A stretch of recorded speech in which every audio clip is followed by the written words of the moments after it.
This story said by one of my cousin, who used to live in an old dorm building at my university. It was built in the 1940s, and it always felt like it was hiding something. Blackwood Hall was old, its bricks dark with age and its windows watching the campus like tired eyes. Tonight a storm raged, rain hammering the glass and wind howling through the cracks. Leo was alone on his floor. Everyone else had left for summer break. He tried to study, but the words in his textbook swam before his eyes. The building groaned and whispered, the noises different tonight, like footsteps, like voices. Seeking escape from the silence, Leo left his room for a drink of water. The hallway stretched before him, a long, dark tunnel lit only by a flickering bulb. Rain lashed the window at the far end, shadows dancing on the walls. The air was cold, damp, and heavy with the scent of wet stone. Leo walked quietly, feeling the weight of the silence pressing in. The building felt ancient, as if it was holding its breath. Suddenly, a floorboard creaked behind him. Leo froze, heart pounding, and turned. Nothing but shadows and the dim light from his door. He told himself it was just the old building, but dread washed over him.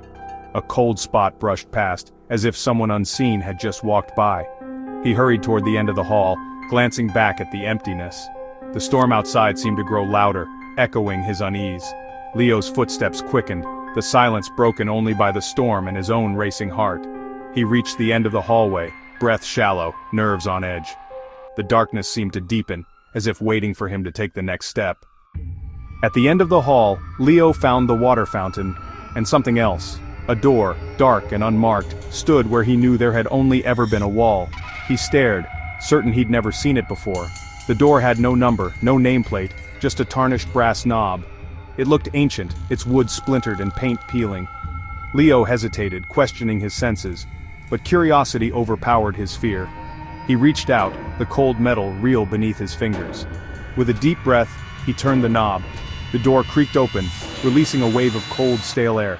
Darkness spilled out, swallowing the dim hallway light. Leo stood on the threshold, heart pounding, unable to resist the mystery. He stepped inside, the air thick with dust and secrets. The door groaned behind him, closing out the storm. The silence inside was absolute, deeper than the quiet of the hallway.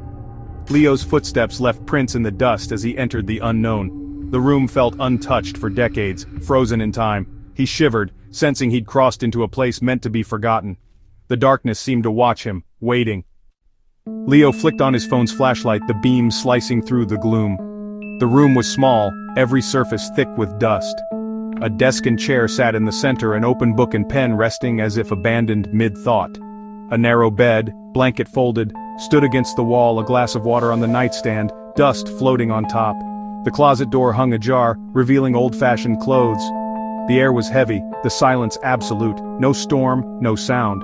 Leo felt like a trespasser in a sealed memory. The only decoration was a large, ornate mirror, its frame carved with strange patterns, the glass clouded and dark. He resisted the urge to touch anything, afraid the scene would crumble. The room was impersonal, yet filled with a deep, lingering sadness. Leo's unease grew. The space felt suspended between worlds. He wondered who had lived here and why they'd vanished. The dust seemed to hold secrets, the air thick with loss. Leo's breath caught. He wished he'd never opened the door. The mirror seemed to draw him in, promising answers he might not want. Leo approached the mirror, wiping away grime to see his reflection.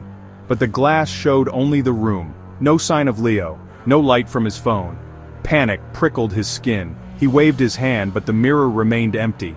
A whisper slithered through the silence, soft and unintelligible, growing louder. The sound multiplied, voices overlapping, swirling around him. Leo spun, searching the corners, nothing but shadows. He turned back to the mirror and saw a shape forming in the glass. A figure, tall and thin, shrouded in darkness, stood where Leo should have been. It had no face, just a smooth blank surface. Terror seized him. He stumbled backward, heart racing.